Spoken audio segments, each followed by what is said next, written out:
Hey everybody, welcome to the Crit House. I am Jeff Larson, and we continue our MyFIVE series here with Safi Alia Shabaik. Thank you for joining us. Thank you for having me.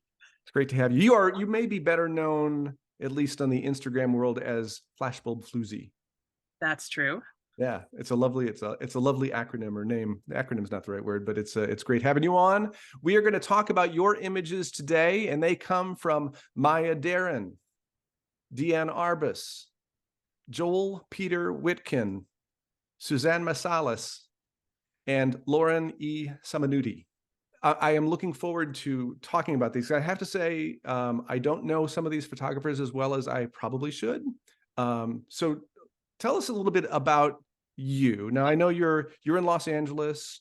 You're a lens-based artist, but you do work with collage and sculpture and video as well. So you're not just purely a photographer from an artistic standpoint. How do you talk about yourself as an artist or a photographer? I call myself both. I feel closest to an interdisciplinary artist, but with my primary medium being photography. But I do also work in collage. I make animated collages. I do work sometimes in sculpture. That one is a little bit further removed from my practice than the others. And I have made experimental films in the past, and it's something that I really want to return to. And I feel that the animated collages kind of fall under that category. But when I talk about experimental filmmaking for myself, I'm talking about working with a pixel vision camera, which is a Fisher-Price pixel vision camera, which is a very antiquated method for making a visual image. You've chosen 5 images. Yes. And a lot of people say it's very hard to come down to 5 images to talk about that influence you. Was that hard? How did you go about the process? Yes, I have to agree with probably all of your guests on that notion.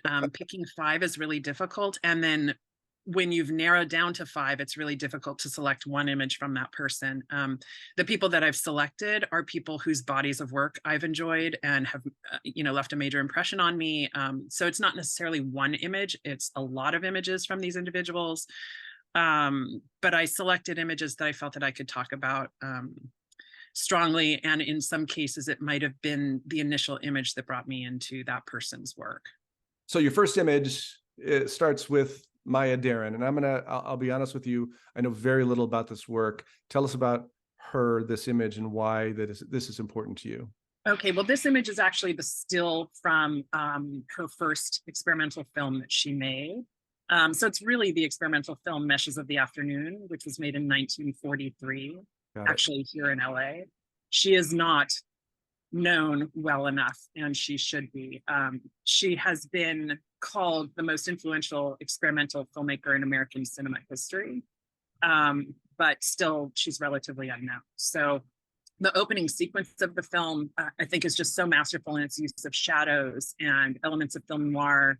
An elongated mannequin arm sits down an artificial flower, and then you see the shadow of a woman come into frame, and you see the shadow of her arm reach for the flower, and then the real arm actually comes into the frame and picks up the flower. And so for the first 3-4 minutes of the film, you see her just in shadow, you see her in pieces as body parts, as a hand, an eye, her mouth, but never in full form until 4 minutes or so have passed of this film. And I just have always been really impressed by that kind of introduction to a character.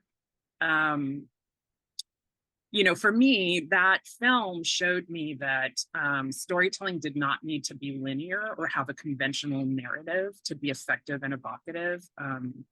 It focused on the visual experience. It was very poetic, and it was cinema as art. And I think that really impressed upon me for the kind of experimental films that I started to make at that time.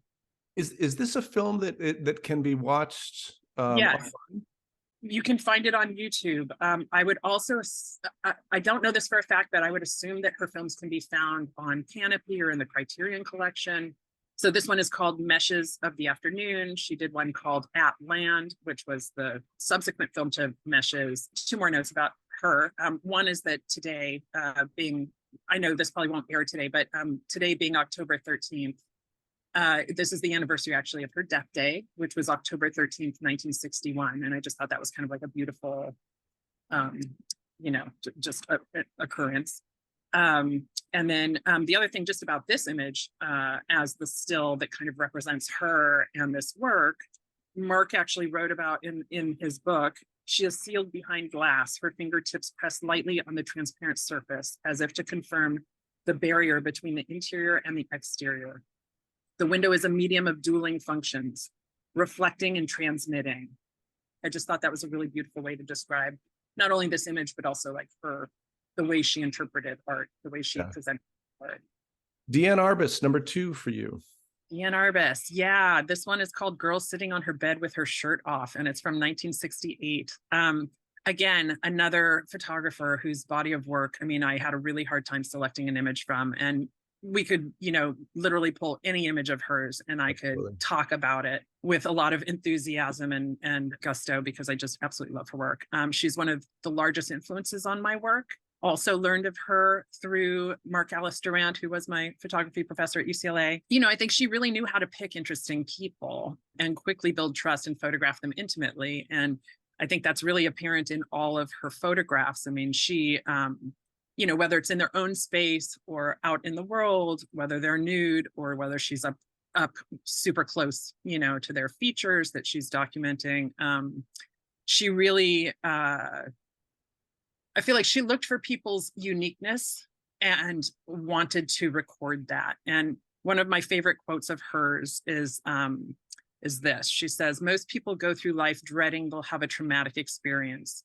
Freaks were born with their trauma. They've already passed their test in life. They're aristocrats." And I feel like she really took that to heart, and she would, whoever was in front of her lens, she treated the same. Like everybody became equals. Her lens leveled the playing field, whether, whatever status people were in life, like they all became the same in front of her lens. And to look at this image in particular, this is a straight on portrait with the subject confronting the lens or the viewer, or Deanne. And then again, how did they know each other? Did she see her on the street and approach her to make this photo? Did she know her, personally in her personal life and ask her if she could, come document her this way? Is she a friend of the family? How did she gain this incredible intimacy and trust from this person to sit here almost entirely bare? Your third image from Joel Peter Witkin. Yes, this is Feast of Fools. And I'm a big fan of his work. I've loved his work a long time. Again, introduced by the same instructor. Your instructor had a great influence. I can clearly see. He's one of the most influential and important people in my creative life, for sure. And I've told him that on numerous occasions. So thankful for him. He introduced me to this work, and Joel Peter Witkin does not shy away from the grotesque, the macabre. He builds these scenes with cadavers and animals and unusually, structured humans, much like Diane Arbus. He's drawn to people who are, hermaphrodites or dwarfs or maimed in some way. And he's, I guess, was raised very religiously. And so a lot of his art is allegorical, and alludes to, literary, religious, art historic kind of imagery.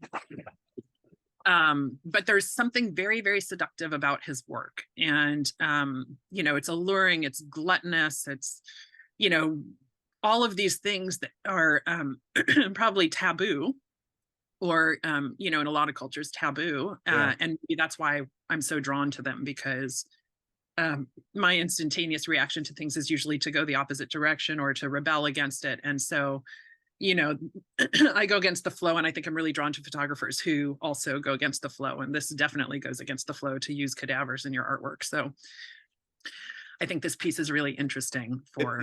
It is. So on this program, one of the things that I have really found value to, as a photographer, as an artist who is not educated and has not learned a lot about these things, it's great to have these things in front of you and listening to somebody like you who understands it and is enthusiastic about it and loves it, because it gives us an opportunity to be able to see the image in a way that I wouldn't have previously. But this is the first image that I've had on this program where I'm like, I can't look at it anymore. It's hard. It's hard. It is a Right. very hard thing to see. Right. Not to say that I don't like it. It's just that it's giving me like this feeling of I need to. I mean, it's having an emotional effect on me that I just need to like run away somehow. Well, that's important too. I mean, good art should provide you with an emotional response. And that doesn't necessarily have to be a positive response. That can be a negative response. It can be any response. But if there's no response, then it's probably not a successful piece of work. Yeah. A couple of things I wanted to say about this is that I think his work is really informed by his life experience, which there were a sequence of events that happened in his life that I think pointed him in the direction of embracing the macabre, right? Which would be actually when he was in utero, he was a triplet. And before he was born, his sister, one of the three, died before birth. And so when he and his brother were born, they were actually just twins. So even before his existence on the planet as an individual being, he had experienced death. He, as a 6-year-old, saw the decapitated head of a little girl roll out from under a car after a terrible accident, and the head rolled to where he was standing at the curb. It literally rolled to his feet. He writes about that, and he said, "It could have defeated me and I would have become insensible. Instead, I chose to accept the injury and go on, because my will is stronger than death, stronger than the lostness of these times. This, my first conscious visual experience, left its mark." And I think that really was probably the beginning of what seeped into his creative experience. Well, if that is a human being's first conscious experience, with seeing something that cannot, I mean, that's huge. Not leave a mark. Yeah, that's that's huge, right? And then he was drafted into the army and he became a combat photographer. And he would document, one of his assignments was to document the bodies of soldiers who had committed suicide or died in train accidents. So again, he's looking at these dead bodies, right? He's inspecting these dead bodies and chronicling these dead bodies. And so for me, this work really taught me that art doesn't have to be pretty on the surface. Like, it can be hard to look at. It can be challenging, it can challenge societal norms. It can be confrontational. It can be grotesque. And there is a beauty in that. There is. Thank you for helping me understand this and us understand this. I have to move away from the image. Okay, that is fine. Also, in my own life, I think the reason why I also find this beautiful, you can click to the next one if you want, and I can just say this. I'll wait. You go ahead. So that you don't have to look at it. But I was living in New York when September 11th happened, and for me, that was a major pivotal moment in my life. And I actually ended up going to school and becoming a mortician after that. And so I did undertaking for a while, and it was to experience death in firsthand and to really explore what that meant to me. And so for me, I think I also embrace the darker side of life, and have since I was a young kid. And so I think this also for me is like, just it reflects on my own life experience, and I can relate to it too in certain ways. So let's cleanse our palate. And we'll go to Susan Meiselas. Who I love. So this is from her series called Carnival Strippers. Interestingly enough, I think she says that this was the image that inspired her to actually make a life around photography. So for this body of work, she spent her summers photographing and interviewing these women who perform striptease for these small town carnivals on the East Coast in New England, Pennsylvania, and other areas. I think she did this over 3 summers. So she would follow the troops, from town to town, because this image in particular, I just think this image is fantastic. It is like everything, the structure and strength of this composition. She uses the rule of thirds, the shapes and angles, the available light, the way our eye moves around the frame. When she photographed this series, she did not use a flash, so everything was available light. And so for me, my eye really dances around this image, and dance is a good choice of words, I guess, because of what we're looking at. But so on the right side of the frame, we see this structure behind her that has these 3 angular repetitive shapes that almost like point us towards the dancer. Yep. Then we have the Barker on the left, who is, almost auctioning her off. This looks like an auction. Yep. She's up on this podium. She's surrounded by men. So there's a power dynamic going on there, right? It's like the men are kind of, are the men controlling her, her male handlers controlling her, or is she controlling the male audience? Like, what is going on here? There's a power play. She's the highest one in the frame, with them all at her feet. Like, she is the powerful one. She's got the power stance. Her hand is on her hip. She's very authoritative in her stance and her look. So again, that plays into the power play. Like, who's really in charge? I mean, she's working for a living, but who's really in charge in this photo? There's all this, there's the guy coming out of the door who has apparently is leaving the show that her coworkers were probably at. And just, there's so much going on here. There's so much going on. And just like the beautiful way she manages the chaoticness of this scene, right? Like the way she navigates to show us all the people. Sam Abel, who I know was a guest on your show, talks about fully realizing everybody and everything in your frame. And, I think not everybody here is fully realized in a Sam Abel sense, but I think they are what he would say as good as it could get for this scenario. Then I love the actual design of this wall where there's the silhouette of a girl behind her, which almost reads as another shadow of hers. It does, doesn't it? Yeah. It's really, really wonderful. Your fifth and final image from Lauren E. Simonutti, is that how it's pronounced? I think so. Simonutti. Yeah, I think so. This is from a series called The Devil's Alphabet, and it's the letter X. So the title is The Devil's Alphabet X. So I was introduced to this work in 2017, and I was immediately mesmerized by her beautiful and haunting images. I find them very evocative and provocative in a similar way that I find Francesca Woodman's photographs. Yes. And I think that there's some similarity there, because I think both had, a little bit of what might be termed mental illness. Lauren E. Simonutti died young. Like I think she was born in 1968 and she died in 2012. So a short life. And she says that in 2006, she started hearing 3 distinct voices in her right ear. But that ear apparently had lost its ability to hear. She had gone deaf in that ear. So she writes about it. She writes a lot about it. And so I just pulled this little quote from her about those voices. She says, 2 are taunting, and the third voice is mine, as I've heard it externally on a tape recorder or answering machine. That voice has some reserve. It seldom makes itself heard. The others are a constant. They all live in my right ear, which rather makes sense, as I spontaneously went deaf in that ear a decade ago, and it has been vacant ever since. As time and treatment progressed, they have stopped screaming and contribute only a dull murmur, except at bedtime. At bedtime, they like to sing. It presents itself as a sing-song, rapid, cycling, mixed state, bipolar with schizoaffective disorder. So she felt like she was going mad, and she spent her last years in almost complete isolation in her home, making a couple different bodies of work, one of them being The Devil's Alphabet. And so she turned her camera on herself and the space that she lived in.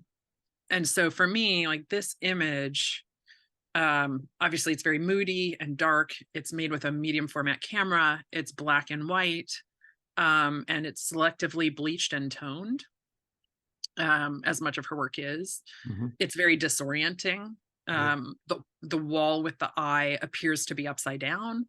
It almost feels to me like an MC Escher drawing, just kind of these weird angles. Does the staircase lead up? Does it lead down to another dimension? Like, I just don't know where I'm going. It's very disorienting for me. I don't know. It's there's a haunting intimacy, like we're witnessing this private moment, and we can't do anything to help. We're just a bystander, and, I don't know, is this her descension into madness? Really, I mean, you have taken us into a place on the Crit House and the MyFIVE series that we had not been before, and talked about some images that are moving beyond what I expected to when you first showed me these images. Because, like I say, I had trouble with a couple of them, sticking with them. But I appreciate you helping me through it. You're welcome. And I made you stay on that one the longest too. Just Well, to really push your pleasure pain threshold, you know? Well, I mean, so this is the thing. I mean, again, I did not grow up in a world surrounded by art, you know, in a way that I appreciate it. And it's only late in life, as I am, you know, moving through my 60s, that I start to appreciate and love what I am seeing and feeling from seeing the artwork. And you have the works that you have shown today, all of them have had an emotional impact on me.